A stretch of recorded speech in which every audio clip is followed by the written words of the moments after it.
Dahil gusto ko ng strawberries. Ayan. Pinagbigyan ang naglilihi. Gilihi daw. Nagdadalang pagkain sa tiyan. Ayan, pinagbigyan ni Daddy. Binigyan niya ako ng strawberries. Salamat, Shopee. Ay, salamat, Daddy pala. Kain tayo, guys. So, umorder kami ng, ng foods, everything but cheese. So, ito yung 999 nila na meal, deal 3. Pero nag-add kami ng chicken poppers. So, yung chicken poppers, 159. So, ayan siya, oh. Yung mini cheese fondue. Tapos, dalawang klase ng baked rice. Isa chicken, isang burger steak. And then, dalawang klase ng burger. Isang beef, isang chicken, and yung chicken poppers. Tinanong namin yung mga bata kung gutom sila. Sabi namin, lumpia yung binili namin. Tapos pakita mo yung Tapos ito, yan. Ngayon, may isang batang tumitingin dito kung ano yung binili namin. So, sabi niya, hindi daw siya gutom, diba? Kids! I only went outside to get some. Shabe, Kyle! Did you get it already? No, I'm eating. I'm eating. You can go No. Busog daw talaga sila, ha? Go back na. I'm gonna bring Ano? Do you want to eat some lumpia? Shabe! Never mind. Put it down, put it down, put it down, put it down, put it down. So, give me Shabe. Go, Shabe. Don't tell Shabe yet. This is mine. It's mine. It's mine. It's And mine. there's more cheese when you take out. You wanna eat lumpia, Shabe? It's mine. Ha? Shabe, do you wanna eat lumpia? Oh. Can I eat? Ayan, let's eat, guys. Sobrang gusto ng mga kids to ngayon and gusto rin naman namin to ni Daddy. So, pinag-grab namin to. Para hindi na kami pumunta ng ng mall kasi haba din ng pila. And iwas labas muna kami ulit ng konti. Let's eat! Yum, yum, yum, yum, yum, yum, yum, yum, yum. Ano mabusog kayo? Ano mabusog kayo? Sabi natin lumpia, busog kayo ah. Sabi ngayon, gutom na gutom. Ay, may kasama pa pala siyang Pepsi ah. Ayan. Ayan, totoo na talaga. Eat na talaga tayo. Gutom na kami. Talaga ba? Gutom na? Kanina hindi gutom eh. Kakapanood ni Daddy kahapon sa YouTube. Ito ginawa namin today. Anong tawag ito? Cheese balls. Cheese balls siya. Potato and may mozzarella inside. Mashed potato and may mozzarella inside. Kain tayo, guys. How does it taste? Wait, it's hot. It tastes, it's hot. Bad. Of course it's hot. There's no Yan. cheese. Ang tawag ito, cheese balls nga, di ba? Potato cheese balls. Yan ang tawag nga talaga dyan. And, ayun, mashed potato lang. Minash lang namin siya sa microwave. Tapos, ayan na, nilagyan ng cheese inside. Coat ng flour, egg, and then breadcrumbs. Yummy? Yum, yum, yum? Paso. Paso. Kain na muna kami, guys. Say, let's eat. Let's eat. Let's eat. And, nag-master chef na naman kami ni Daddy. Gumawa naman kami ng air-fried na potatoes. So, ayan lang naman to. Kinat lang yung potatoes thinly. Tapos, in-air-fry namin siya. And then, ano yung ginawa mo, toppings, Daddy? Parmesan, cayenne powder, and garlic powder, and salt and pepper. Kain tayo, guys. And yung mga batag naman ni Daddy ng potato chips, wala na. Anino na lang yung potato chips. How is it? It tastes like a potato. Sabi, Hot. hot na naman. Cheap. It tastes good though. Cheap. Good, good, You can dip it here. good. I think. Kain tayo, guys. Mixture of everything. Dito ko ni Daddy dito sa ramen house. Kyoto Ramen. Kinabahan siya. Pagdating namin sarado. Ayan, nakita niya naman. Ka-open pa lang. At saan tong ramen house na to? Sa Bulacan. Bulacan ano to? Giginto, Bulacan. Nasa Giginto, Bulacan naman kami ngayon. Kaka-check lang namin ng site. Pero di ko na pa nakita sa inyo yung site. Next time na. Ayan. Sakto. Kaukas lang. Kain muna kami. Order ko na. Spicy, sabi mo. Para matikman ko. Tapos mag-order ka ng something na sa'yo. Tapos, parang gusto ko yung mga ganyan-ganyan. Ito yung tsura ng store nila. Ang ganda. Tapos dun, ito may sakura pa dito. Yan, kami lang tao, syempre, kabubukas pangalan niya. And, doon sana kami upo. Pero sabi ko, Daddy, gusto ko yung may sandalan. Alam mo na yung mga masyasyonda, gusto may sandalan. And ayun na yung order naming ramen, guys. Sa akin, ano to? Spicy na ramen, no? Spicy seafood ramen. O, spicy seafood ramen. Kasi gusto ni Daddy umusok ilong ko. Mild lang naman. Tapos ito, sakit sa'yo. Ano to? Basil pork. Parang midori daw. Basil pork midori. O, yan kay Daddy. Ang ganda, oh. Tingnan mo, ang ganda ng presentation nila, oh. May isa pa kami order kaso gutom na kami kaya kakain na kami agad, guys, ha? Ayan. Ano yung sinasabi pag ano kakain na sa... Achay, machay! Hindi ko alam kung ano yun. Pero ayan, kain tayo, guys. Ito yung kay Daddy, yung basil na ano, na ramen. Ang sarap, tinikman ko. Ayun, maingit kayo, kain kayo. Against the light siya, so okay. Ayan. Tapos ito naman yung sa akin. Maanghang to, pero mild lang siya, pero ang sarap din. Sabi ko niya sa kanya, mag-take out ka para sa mga kids kasi ang sarap ng ramen. I'm sure magugustuhan ng mga bata to, guys. Kung taga Bulacan kayo, dayuhin nyo tong lugar na to, ang sarap. Ang ganda pa ng presentation. Pa yung kasama dun sa in-order namin. Kasi set yung order ni Daddy, so nakaset na yan. And ito, nasa 300 daw yan, set na. Kain na talaga kami, guys. Gutom na kami.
Something?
Bahay na kami, guys. And ito yung tinake out namin para sa mga bata. So ito tonkatsu ramen.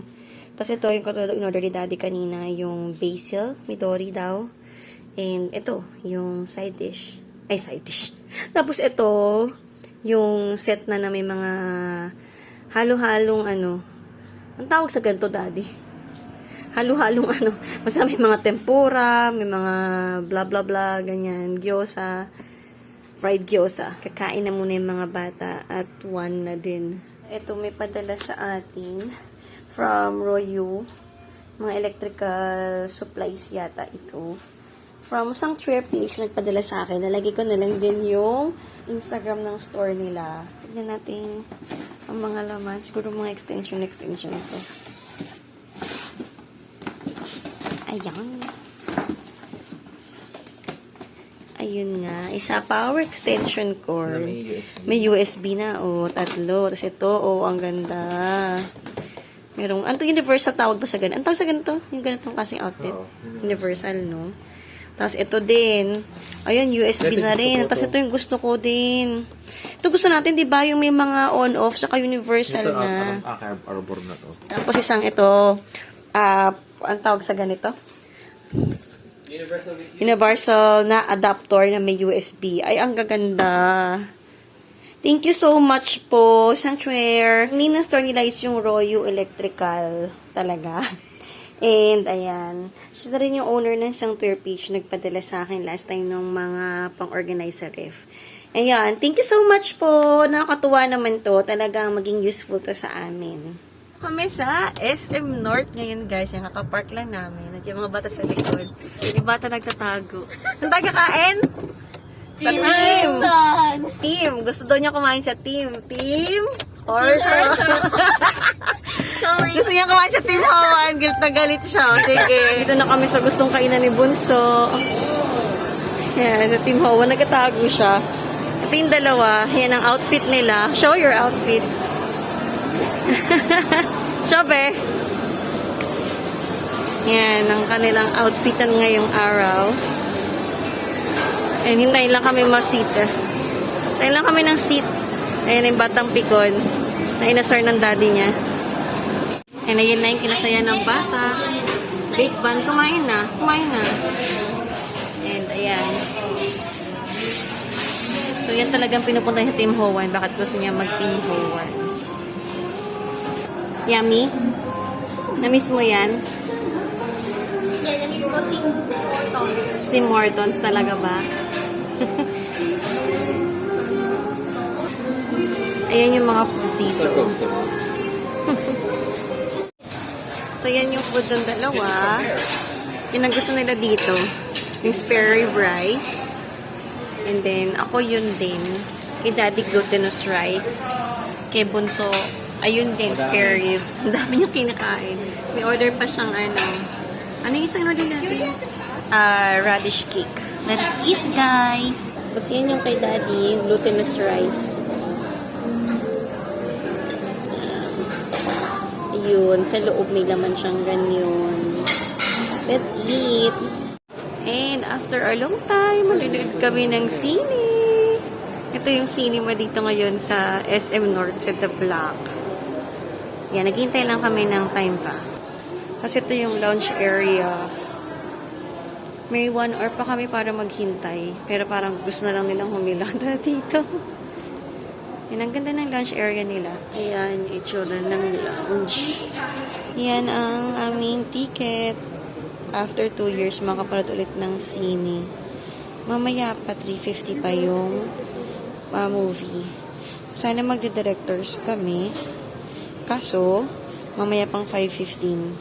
Kaya, nag-normal cinema na lang muna kami.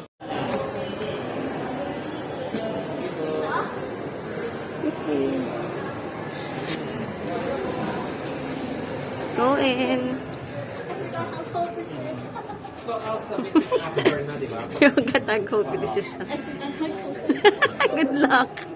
No, that you don't have a jacket. And the cinema is open! Paglabas nyo pala ng cinema, meron kayong makukuha nito. Itong caramel popcorn. Free siya. Paglabas namin, binigay nila itong mga caramel popcorn na to. So, tag-iisa kami. And, nakain na ng mga bata yung 2. Or yung isa yata bawas na. Tinransfer na namin sa lalagyan. Hindi na ako masyado nakapag-video sa cinema kasi pagpasok namin, ang pagkahanap namin ng seat, halos yung nag-start na rin kaagad. Pero sobrang ganda ng cinema ngayon, nakakatuwang manood dun ngayon, napaka-comfy ng mga seat, and ang ganda talaga ng cinema, pati yung lounge area. And share ko rin yung mga Christmas gifts na natatanggap na namin. Ito, may apple na kami. Itong maraschino na cherry. Gustong gusto ko to. Every year talaga nakakuha si daddy nito. And ito, bawas na to. Pero sobrang gusto ko yung maraschino. Ayan yung box niya. And, di ba gustong gusto ko ng strawberries? And nakakatuwa. Kasi nabili strawberries si daddy, maasim. And ang liliit. Ito, tingnan nyo, oh. Cravings granted, and ang dami pa niya. And, nakakatuwa itong strawberries na to sobra. And, syempre, sa pang kinakatuwa namin ni Daddy, ayan, may stock kami ng Black Label. Then, isa pa to sa every year nakakuha si Daddy. Lagi talaga siyang binibigyan nito. Tapos, yun mo, box pa lang. may magagamit ka na agad na box. Tapos, ayan ang laman. Ang daming laman yan. Diba? Groceries kung groceries. Ayan, thank you po sa mga nag-gift sa amin.